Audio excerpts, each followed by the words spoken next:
Aujourd'hui, dans Le temps d'une pause café, je vous propose le témoignage de Vincent Carpentier, qui est le tenancier de la brasserie Vincent à Tournai, et qui nous fait part de son ressenti depuis que son établissement a été dans l'obligation de fermer ses portes suite aux mesures de confinement. Je vous propose tout de suite de l'écouter.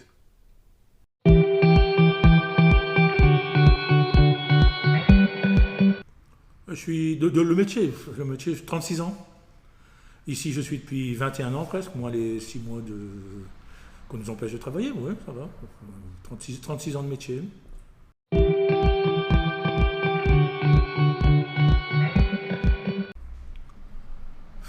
que je pense? On m'empêche de travailler depuis 6 mois, bientôt 5 mois. On m'empêche de voir mes clients. On m'oblige d'être seul. Qu'est-ce qu'on en pense? C'est un mal nécessaire peut-être, mais bon, on aurait peut-être pu faire autre chose. On aurait pu, je sais pas, pour une fois copier sur les Chinois, faire un bon confinement. Mais pas un confinement à moitié. Donc, ça aurait été peut-être un petit peu plus facile. Donc, qu'est-ce qu'on en pense? On ne sait rien y faire. J'ai vu des collègues qui ouvraient dans le sud de la France. Là.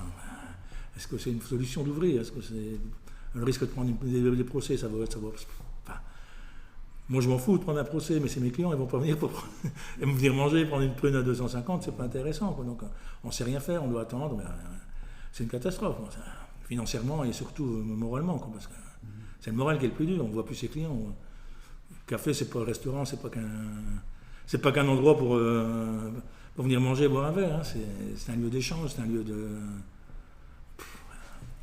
Un bistrot, on connaît les gens, ça devient des amis, ça devient les amis des amis, ils viennent manger, puis on va manger chez eux, puis c'est tout un truc, un café. Un café, on va boire un verre parce qu'on est bien, parce qu'on est mal, pour fêter quelque chose, on vient fêter un anniversaire, on vient ici, on ne peut plus rien faire, on vient fêter une naissance, un décès malheureusement de temps en temps, on vient les fiançailles, un mariage, on ne peut plus rien faire.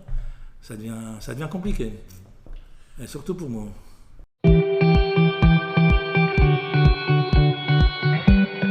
On l'a fait plus ou moins quand. Il y a d'ailleurs plein de collègues qui ont investi. Ils ont investi dans les parcs-glaces, ils ont investi. Bon, moi je faisais plus ou moins la distanciation sociale, on avait 1 mètre de distance, donc ça allait, on faisait attention, on a perdu un petit peu d'argent, mais au moins on travaillait, on voyait des gens. On faisait laver les mains, on les faisait aller une fois par. On respectait plus ou moins, nous. Hein. Et la plupart de RECA respectaient. Hein. Les cafés, c'était des fois un petit peu plus dur, parce qu'il n'y a pas beaucoup de place dans les cafés, mais c'était un petit peu plus dur, mais bon. On n'est pas inconscient quand même, les gens qui vont. Enfin, moi, je suis dépité, on peut. Voir des gens, on peut plus voir personne. Mais ouvrir. Il faut ouvrir comme il faut. Quoi. Si on peut ouvrir, on ouvre comme d'habitude. On fait plus. On attend la vaccination peut-être. Ou un autre cachet, ou les cachets, ou j'en sais rien, la vitamine D. J'ai vu que la colchicine, c'est bien ça. ça va faire plaisir aux goûteux. J'ai un stock. Tant qu'à faire.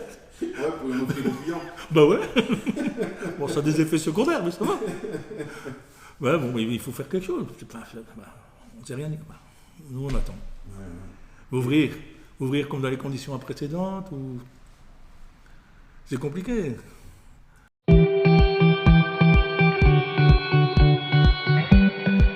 C'est très très long, hein. Le temps. Hein. Lit, canapé. WC, cuisine, c'est tout ce qu'on fait. De temps en temps, un verre avec les copains, bien sûr. On ne peut pas rester tout seul pendant tout le temps. Ça fait 5 mois tout seul, je deviens fou. Hein. Je ne serais pas ici maintenant si je ne pouvais pas aller voir les copains, hein, en faisant très attention. On est toujours au même cercle. Enfin, je prends ma température tous les jours quand même. Mais ça devient. Moi, j'ai l'habitude, de 36 ans, que je vois des gens tous les jours. Je parle avec des gens, moi, c'est parler. C'est parler avec les gens, moi, c'est ma vie.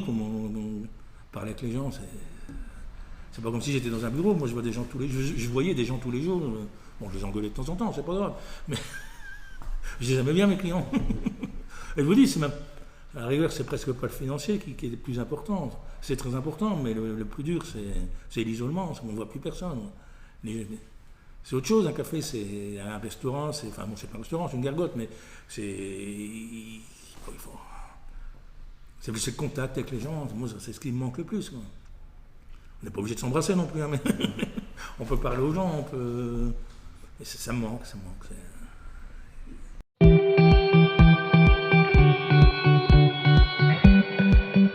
J'ai plus envie de venir, quoi. J'ai pas envie de. Pour moi, ça me fait drôle de venir ici. Quoi. Je viens une fois par mois prendre le courrier peut-être. Donc, mais j'aime plus, j'ai plus envie. c'est comme ça. J'ai plus envie de rentrer dans ce truc. Ça. Venir pour personne, c'est embêtant. Moi, j'aime bien d'ouvrir, qu'il y ait des gens. Ouvrir pour personne, c'est triste. C'est compliqué. J'ai du mal. On ne peut pas expliquer tout ça.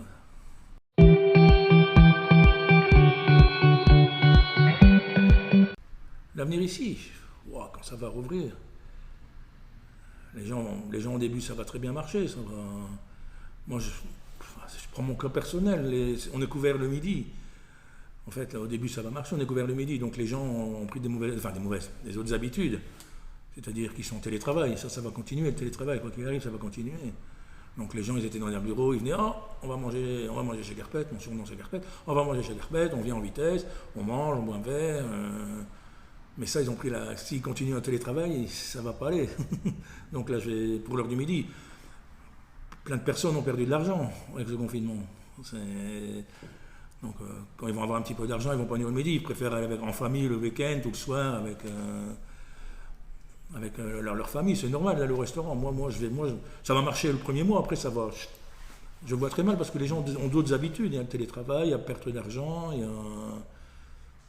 et puis ils ont vu que les plats du jour c'était quand même moins cher, ils se sont fait manger, donc pour moi ça va être compliqué. Les gens qui travaillent la semaine, le soir et le week-end, eux ça va aller, ils vont comprendre.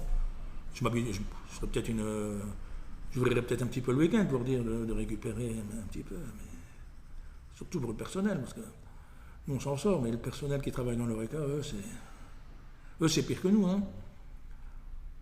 Nous, on a encore un petit peu d'aide. Eux n'ont pas d'aide, ils ont 30% en moins de leur salaire.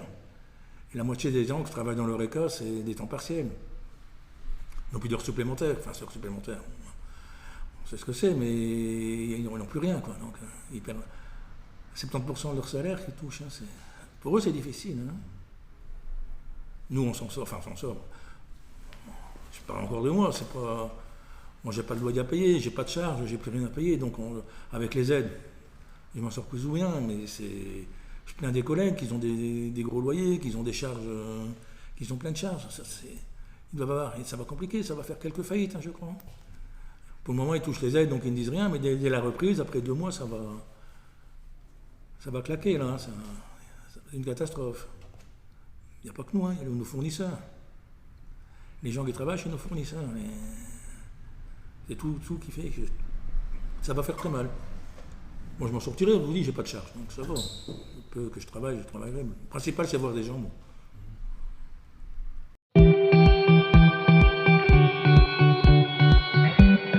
Oui, pour passer le temps. Je l'ai fait, j'étais chez un collègue, faire son traiteur pour les fêtes. Je déménage à la Bourse aux Livres pour passer le temps. Je fais une journée par semaine, je travaille bénévolement parce que ça m'occupe l'esprit surtout. C'est fatigant d'ailleurs.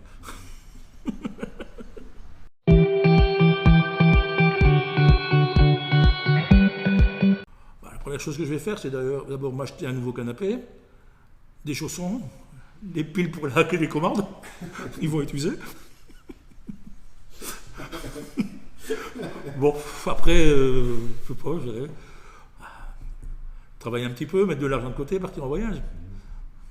Ma vie, c'est les voyages, je ne peux plus partir en voyage. Donc, c'est ça le pire. On ne peut plus rien faire. On va bien.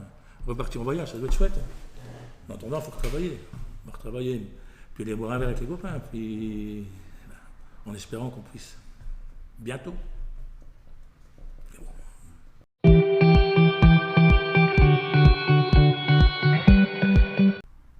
Moi, je suis pour. Qu'est-ce qu'on peut... J'ai voyagé, il y a des pays que les vaccins étaient obligatoires, donc on ne s'est pas vacciné. Je me suis fait mordre dans un pays, contre la rage, si on ne l'avait pas fait, bon, je serais peut-être plus là maintenant. Donc c'est quoi le vaccin? C'est qu'une piqûre, hein? Des effets secondaires.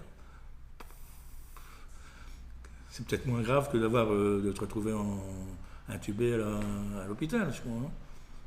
Bien sûr qu'on peut mourir, chaque médicament, hein, tout le monde prend des médicaments. Hein. Il y a chaque fois un effet secondaire, on ne sait pas dire. Mais ça touche une personne, autant le risquer. On dit même qu'on prenne la chloroquine, qu'on la colchicine, la vitamine D, qu'on fasse ce qu'on veut, mais il faut faire quelque chose pour éradiquer ce truc. On ne l'éradiquera jamais, mais qu'on soit un petit peu plus tranquille, je crois. La vaccination, bon. J'ai de la chance, je suis dans les prioritaires, donc je suis hyper tendu. C'est la tension. Donc, et puis j'ai plus de 50. Donc ça va, je suis dans les prioritaires pour le mois de mars normalement, donc ça va. Si tout se passe bien, en espérant que tout se passe bien.